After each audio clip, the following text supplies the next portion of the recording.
It happened on a cold evening in New York City, the kind of night when the streets are quiet and every small sound feels louder. I was sitting alone in my living room when my phone lit up suddenly. I expected a simple check-in, but instead, I heard shaking breaths on the other end. Then a voice, broken, terrified, whispered, "I can't lie to you any longer. He's with your—" My whole body froze. My heart slammed against my chest. In that moment, I knew my life was about to change forever. If you're here, please like this video and subscribe. It was almost midnight when the call came, and I remember the exact moment because the entire house was silent, except for the ticking of the old clock in the hallway. I answered without thinking, expecting it to be a mistake or one of those late-night spam calls. But instead, I heard my daughter-in-law's voice shaking on the other end, the kind of trembling that only comes from someone who has carried a heavy truth for too long. She struggled to breathe between sobs, trying to find the strength to say what she knew she had to tell me. I could hear her trying to steady herself, taking deep breaths, as if the words she carried were too painful to release. And then she finally said that she could not lie to me any longer.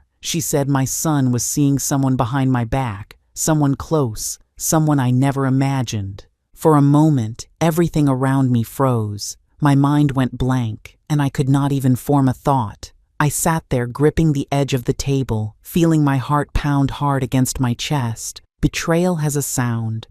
It is quiet, heavy, and sharp. It filled the room like a cold wind. I tried to make sense of what she was saying. My son, the boy I raised with all the love I had, the one I believed knew the meaning of loyalty and family, was involved with someone I trusted deeply. And then she said the words that broke something inside me. He was cheating on me with my own best friend. Hearing that felt like the ground disappeared beneath me. I closed my eyes, trying to steady myself, but the truth kept echoing in my mind. My best friend. The one who sat at my kitchen table year after year. The one who held my hand through losses and laughed with me through victories. The one who I had trusted with secrets, memories, and even keys to my home. The betrayal was double, not only from my son, but from the woman I had considered a sister. My hands went cold. I remember staring at the wall, unable to move. I felt something inside my chest tighten. A deep pressure that made breathing difficult. I thought of all the years I had opened my home to her, the meals we shared, the holidays we spent together. I thought of how she hugged me when my husband passed, how she promised she would always be by my side, and now she was the one tearing my family apart from the inside. As I sat there, the memories began to shift. The small signs I had brushed off started to come back in a painful rush.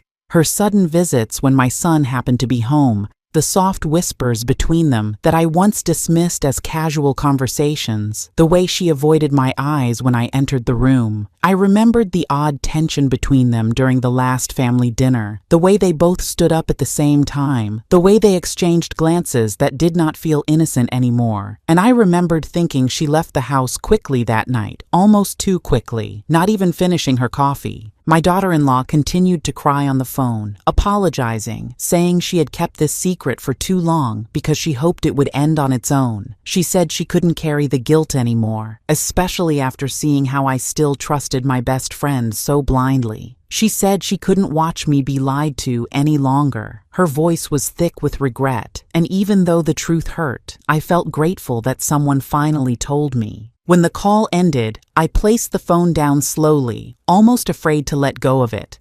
I sat completely still, listening to the silence of the house.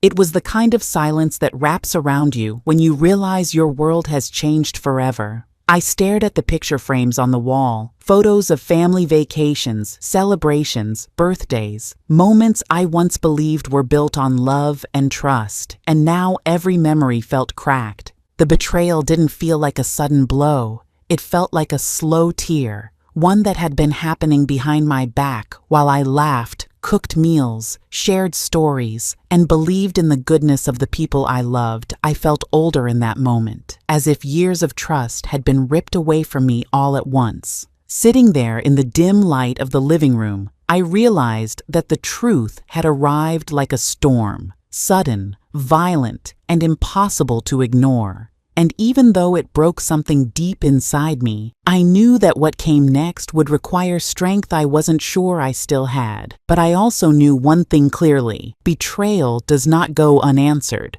When morning came, I walked into the kitchen and found my son sitting at the table, scrolling through his phone like nothing was wrong. The sunlight came through the window, hitting his face just enough for me to see that same confidence he had always worn, the kind that once made me proud, but now made my stomach churn.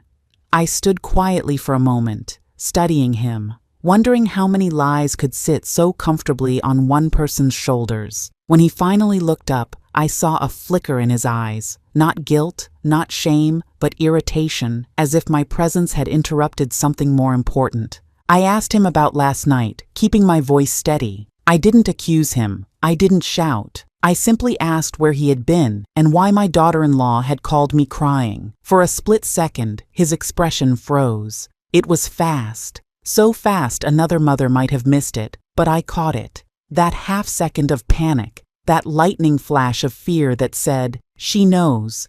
But then, almost instantly, it was gone. He leaned back in his chair, placed his phone on the table, and smiled. Not a warm smile, not a nervous smile, a cold, mocking smile that sliced straight through me. "Mom, you're overthinking again," he said, shrugging like everything was a joke.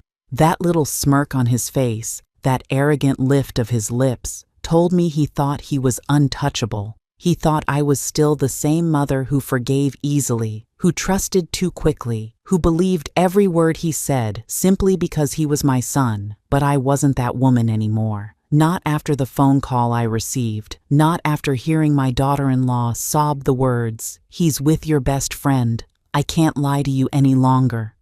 The memory of those words hit me again like a punch in the gut. My best friend, a woman who had sat in my living room for years, sharing tea, laughing, comforting me during hard times. A woman who had held my grandchildren. A woman I trusted with my heart. The betrayal wasn't just from my son. It came from the person I least expected. And now, as my son smirked at me, dismissing everything as if I were some foolish old woman imagining things, something inside me shifted. I did not yell. I did not cry. I did not break. Instead, I gave him the same cold smile he had given me, and that unsettled him. His smirk faded ever so slightly, and he straightened up in his chair. He realized something in that moment. I wasn't going to be easy to manipulate. He wasn't dealing with the soft, gentle version of me he was used to. He was dealing with a woman who had been pushed too far and had finally reached her limit. He tried again, insisting he'd been helping a friend with a late-night problem. But the lie was too thin, too rehearsed. When I asked which friend, he looked away for just one beat too long. His jaw tightened. His fingers tapped nervously. And that was when I knew. He was preparing another lie, searching for a story that might convince me, but nothing he said could erase what I had already heard. Nothing could erase the pain in my daughter-in-law's voice. Nothing could erase the image of my best friend stabbing me in the back while smiling in my face. I watched him stumble over excuses, and my heart broke and hardened at the same time. A mother always hopes her child will choose honesty when confronted. A mother wants to believe her child will feel remorse. But my son showed none.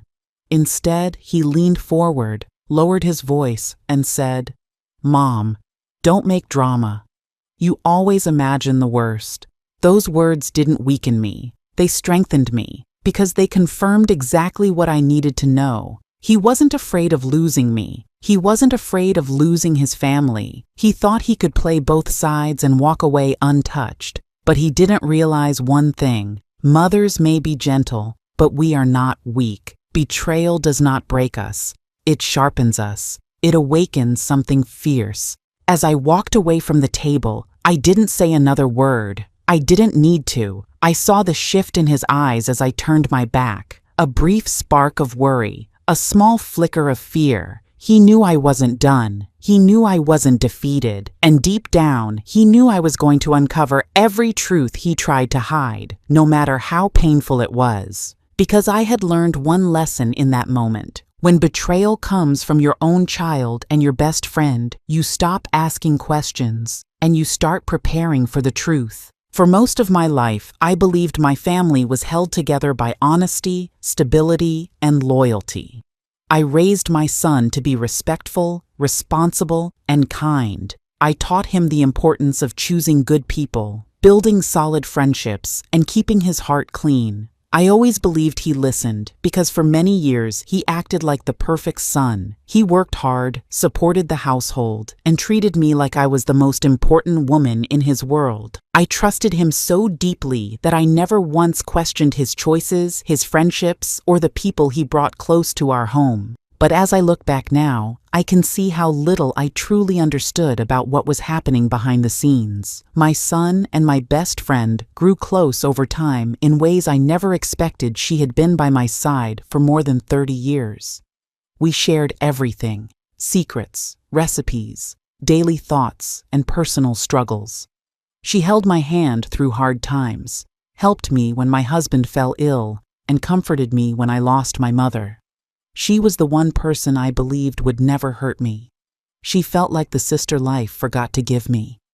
I welcomed her into my home whenever she wanted to visit. My son grew up seeing her as part of the family. She attended his birthdays, school events, and even helped him with school projects.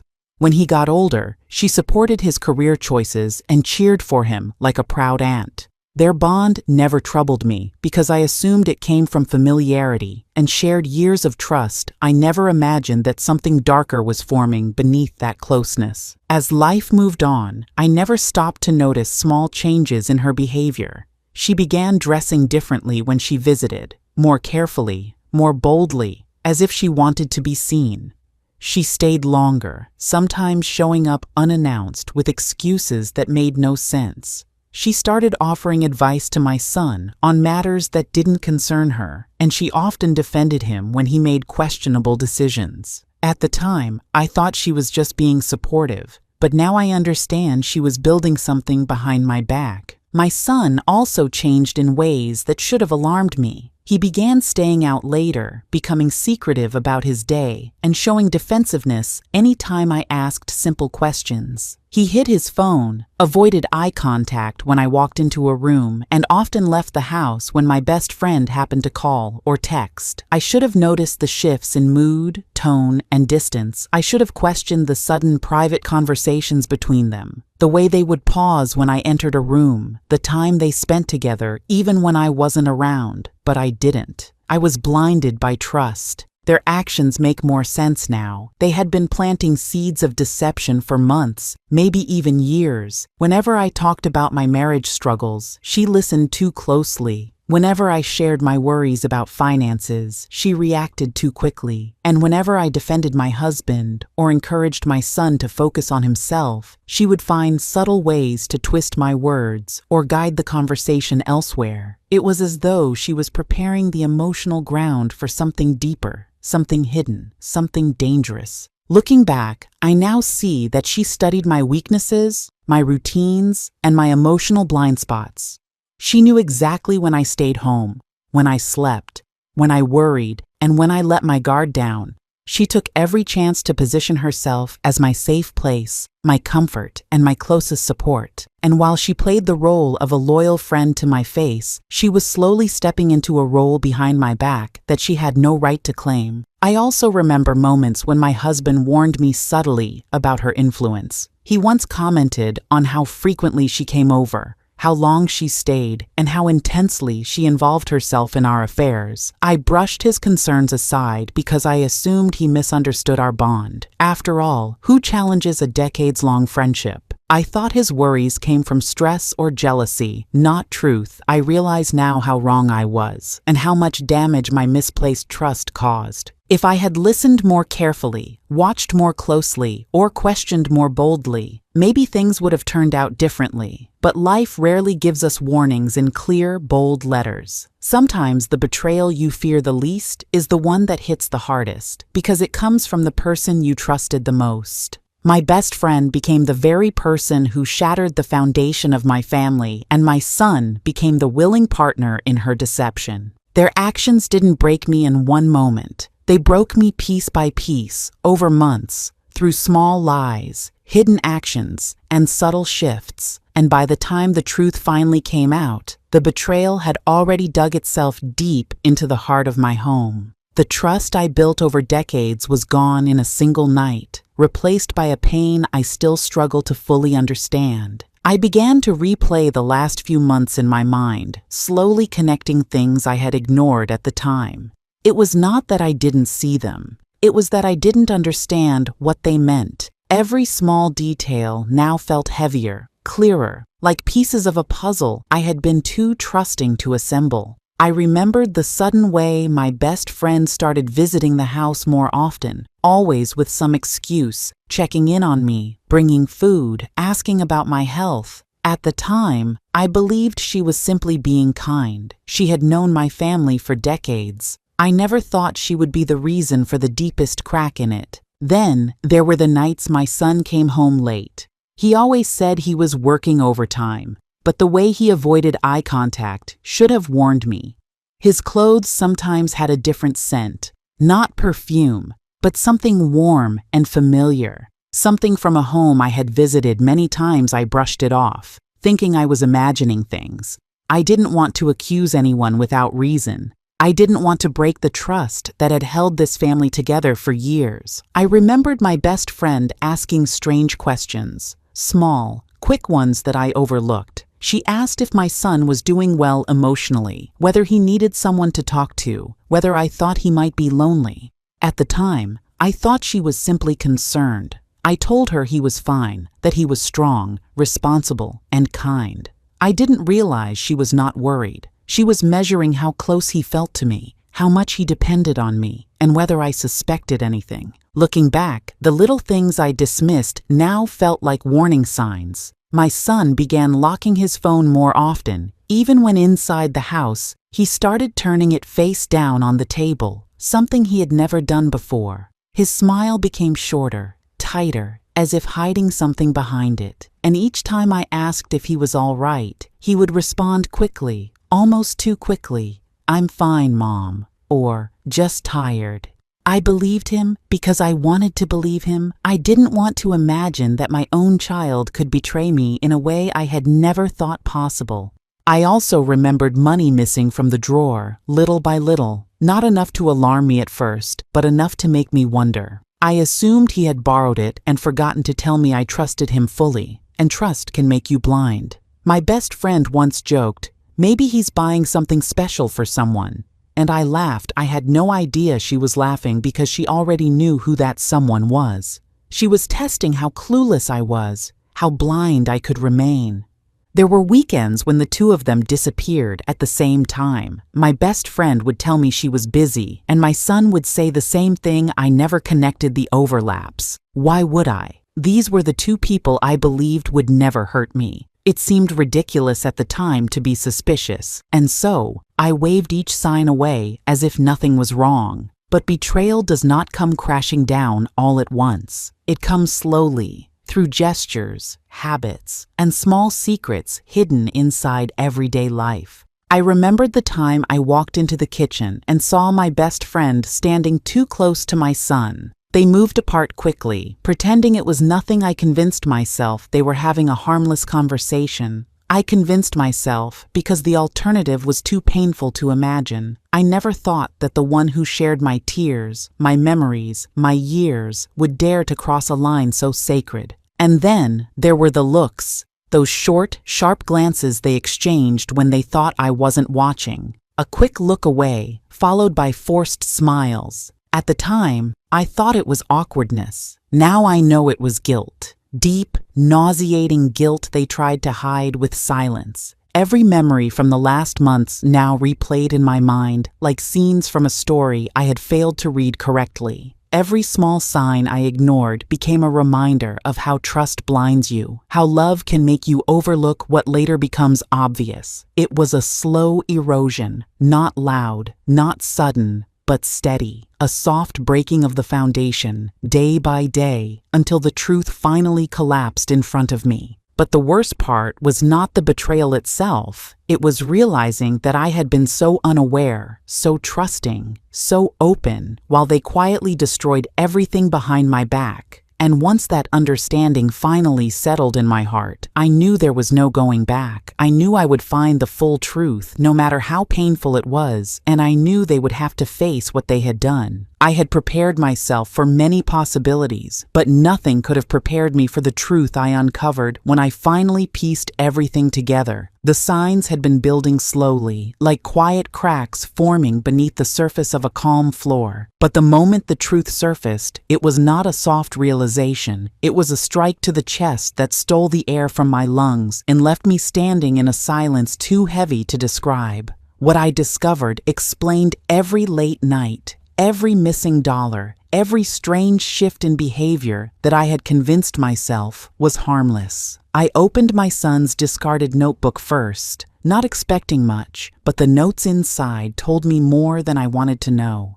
Dates, locations, initials, all aligned with the same person, my closest friend, my best friend of over 3 decades. The woman who had been in my home countless times, who had sat at my table, who had held my hand during difficult years, who had promised loyalty like family. The betrayal was not just something my son did. It was something she participated in with complete awareness. I began checking receipts and online statements, each one leaving a deeper wound. There were purchases in places she frequented, restaurants she loved, hotels she had once recommended innocently. Each record confirmed that this wasn't a misunderstanding. It wasn't a small slip. It was a long-running affair carried out behind my back, under my nose, with someone who had been part of my inner circle since before my son was born. The messages on his phone were the final blow. I had avoided checking them before because part of me feared what I might find. But now fear was nothing compared to the need for truth. The messages were clear. Meetings planned in secret, excuses built together, money transferred quietly, promises made with no shame. She had written to him often, reminding him to be careful around me, laughing at things I had told her in confidence, twisting my own words to make me appear foolish behind my back. The depth of the deception shook me to my core. I realized then that what hurt most wasn't just my son's betrayal. It was hers. My best friend had once been the person I trusted to watch my children, the person I called when life overwhelmed me. The person who celebrated family milestones as though my family were her own. And yet, she had been building a second life with my son, knowing exactly what it would do to me if I ever discovered it. I sat quietly for a long time after reading the final message, letting the weight of the truth settle. My hands felt cold, as if the betrayal had drained warmth from my body. I had never experienced a pain like this, not even during moments of loss. Betrayal has a particular sharpness that lingers in places grief cannot reach.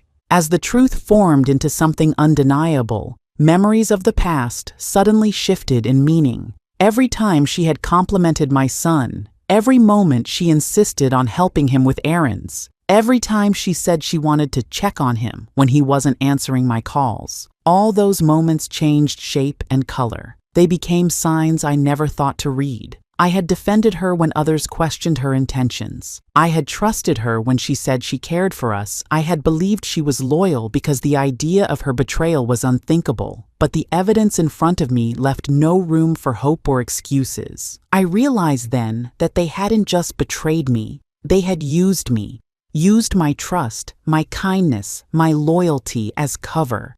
Used the safety of my home to build something cruel behind my back. My heart broke in a way I didn't know was possible, not because of the affair alone, but because of how deeply I had allowed both of them into my life without ever imagining they could hurt me this way. The truth was no longer something I could avoid. I knew I would have to confront it. But before confrontation came preparation. Before words came evidence, I collected every message, every receipt, every trace of the truth. I photographed documents, printed records, and saved copies in multiple places. I wasn't acting out of rage. I was acting out of clarity. Betrayal this deep required careful steps, not emotional ones.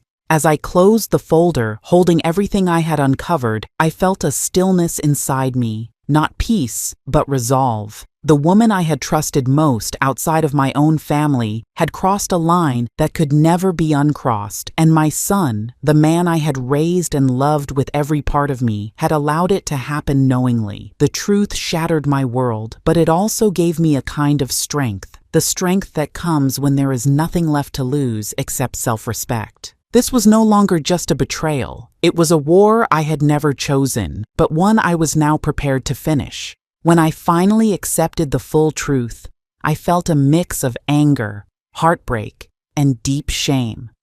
I knew I could not face this alone. I needed someone who would not judge me, someone who would think clearly when my emotions were too loud.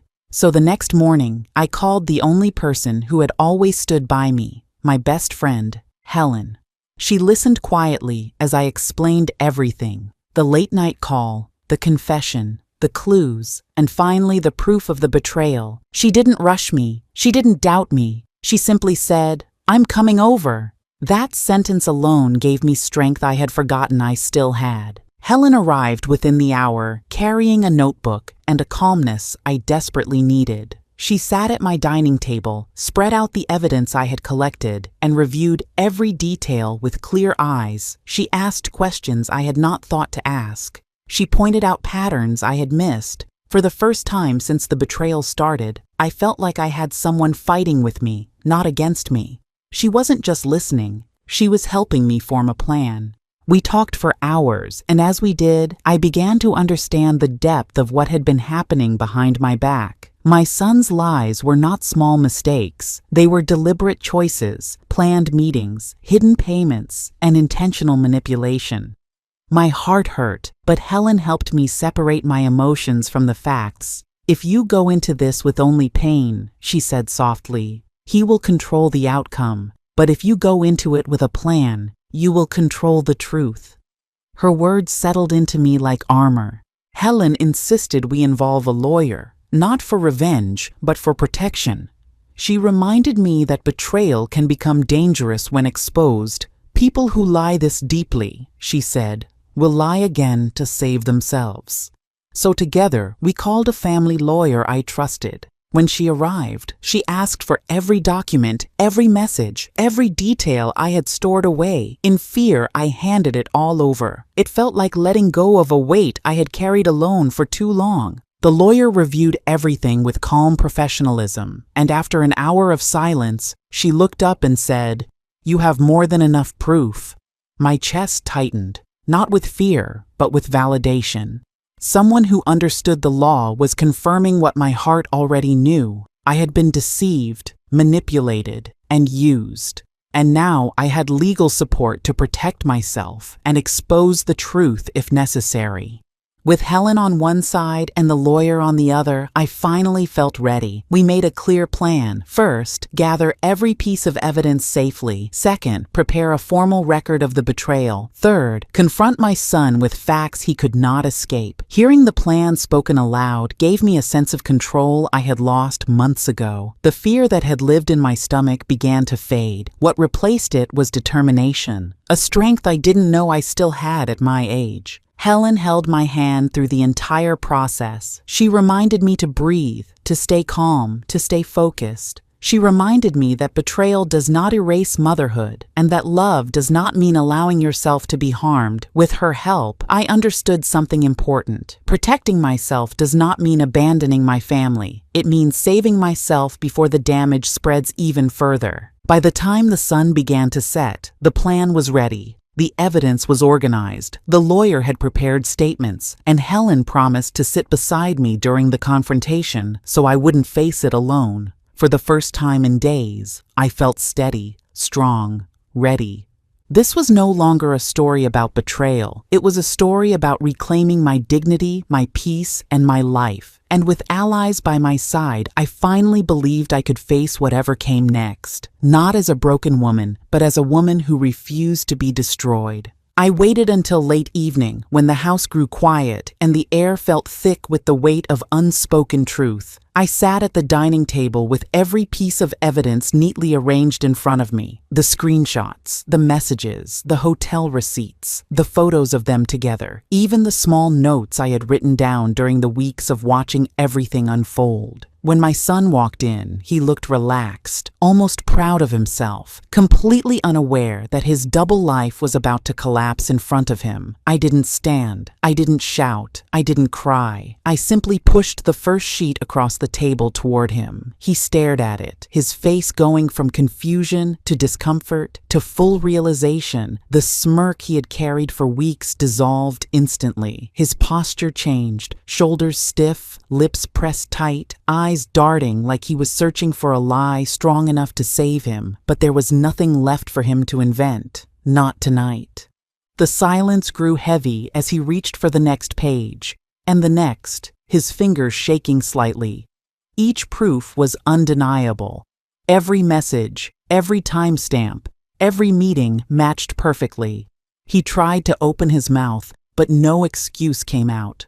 I watched him, the same boy I had carried in my arms, taught to speak, taught to respect, taught to be honest, now staring at the life he had chosen to shatter with his own selfish actions. The betrayal wasn't only about the affair, it was about the trust he had thrown away without thinking of consequences. It was about the loyalty he had broken like it meant nothing, and worst of all, he had done it with the one person he knew would wound me the most, my best friend. When I finally spoke, my voice was steady, even cold, because I had cried enough before this moment. I told him that this was not going to be handled with emotions, arguments, or shouting. It was going to be handled with consequences, real ones. I told him that I had already spoken to a lawyer, that everything was documented, and that hiding, denying, or manipulating would only make things worse. His eyes widened, not because he regretted what he did, but because for the first time, he understood that I was not powerless. I was not the naive mother who would forgive simply because he was my son. I was someone who had been betrayed and was now standing tall, with every tool I needed to defend what was left of my dignity and stability. I gave him two choices, and I made sure he understood there were no third options, no loopholes, no escapes. The first choice, admit everything, cut all ties with the woman involved, return what he had taken, apologize to the people he had deceived, and begin repairing the damage he had caused. This path would still hurt, but it would give him a chance to rebuild his life honestly. The second choice was simple and far harsher. I would take everything to the authorities, expose not just the affair, but the financial misuse, the manipulation, and the lies. I would protect myself legally and emotionally, even if it meant watching him lose everything he claimed to value. His face went pale, his hands tightening on the papers as if they were burning him. He could no longer hide behind arrogance or excuses. The truth had stripped him bare, and for the first time, he was forced to face the consequences of his own actions. He looked up at me, finally understanding the seriousness, finally seeing the strength he had underestimated. But I didn't soften. Mothers forgive small mistakes, childish errors, foolish choices. But betrayal as deep as this demands accountability. I told him that this wasn't about revenge. It was about respect that had been broken and would not be reclaimed through empty apologies. He needed to choose what kind of man he wanted to be moving forward. He needed to choose whether he would take responsibility or let his life keep spiraling into secrecy and shame. As he sat there, stunned and silent, the power shifted fully. For the first time in a long time, I wasn't the one hurting or confused. I was in control, and he knew it. When everything finally came together, I felt a strange calm settle over me. Not relief, not triumph, Just a steady, grounded feeling that the truth was finally strong enough to stand on its own. I had the messages, the screenshots, the bank slips, and the photos. Every lie he had told was now sitting in front of him in neat piles he could no longer deny. My hands did not shake. My voice did not crack. I simply laid out the evidence like a mother laying out a child's schoolwork, showing exactly what was done and how it all connected. He sat there frozen, his face pale, his lips twitching as he struggled to find excuses. But none came, not one. He knew he was caught, fully, completely, without escape. The room felt heavy, like even the walls were tired of hearing lies. He tried to reach for one of the papers, pretending he didn't understand what he was looking at. I pushed his hand away gently, not out of anger, but out of finality. The time for touching, explaining, and pretending was long gone. I told him plainly that the affair was over, not because I asked, but because the truth had been exposed. His best friend stepping into my home behind my back was not just a betrayal of me, but of everything I had spent decades building. I told him that the money he had taken, the gifts he had purchased, and the sneaky exchanges he thought I would never discover were all being documented and reported. There would be consequences, not emotional threats, not dramatic scenes, but real, legal consequences. He looked at me as if seeing me for the first time in years. Maybe he thought I would crumble. Maybe he still believed I was the same woman who trusted every word he said. But that version of me was gone. Betrayal does not just break someone, it reshapes them. And now, he was seeing the version of me forged by truth, anger, and a determination that came from a place he couldn't reach. When I told him the lawyer already had the file, his eyes widened. He stuttered, asking why I would involve outsiders. I reminded him that he was the one who involved outsiders the moment he let someone else into our marriage. I said it slowly, so he couldn't twist the meaning. You invited consequences the moment you chose betrayal. He sat still, silent, defeated. I stood up, collected the evidence, and placed it back into a folder. I told him his choices from this moment forward would shape how the next few months would unfold. He could either accept accountability and work with the lawyer to resolve the financial damages, or he could keep lying and face a courtroom where every detail would become public record. His best friend, the woman who had acted like a daughter to me once, was also confronted. She didn't have the courage to deny anything. My presence alone seemed to strip the excuses right out of her throat. She knew her involvement had crossed a line she could never step back from. She apologized, but apologies don't fix the smell of betrayal. They don't scrub away months of secret messages or stolen moments. They don't rebuild the trust she helped destroy. In the days that followed, word spread quietly within the family. Not because I wanted gossip, but because transparency was necessary. I needed everyone to know that the damage did not come from me, that the destruction in my marriage was caused by lies born outside my home. Surprisingly, many relatives reached out, not to judge me, but to stand with me. It was a reminder that even when someone tries to break you in secret, the truth has its own way of building allies around you. Financially, the lawyer began securing everything. Joint accounts were frozen, unauthorized transfers were flagged, property documents were reviewed. My home, my savings, and my stability were placed under protections he could no longer touch. It was not revenge, it was survival. And survival requires boundaries that betrayal forced me to build. Emotionally, the consequence was even sharper. He moved into a small rental far from the neighborhood, avoiding questions he didn't want to answer. His best friend resigned from her job and relocated quietly, too ashamed to look people in the eye. The affair had not only exposed them, but it had also stripped away all the false power they thought secrecy gave them. As for me, I stayed in my home. I stayed in the life I built. I stayed in the space where my memories had meaning. Because I had nothing to run from, I wasn't the one who lied. I wasn't the one who sneaked around. I wasn't the one who broke a family. The consequence was simple and fair. They lost everything they played games with, and I kept everything I earned with honesty. In the weeks after the confrontation, my house felt unusually quiet.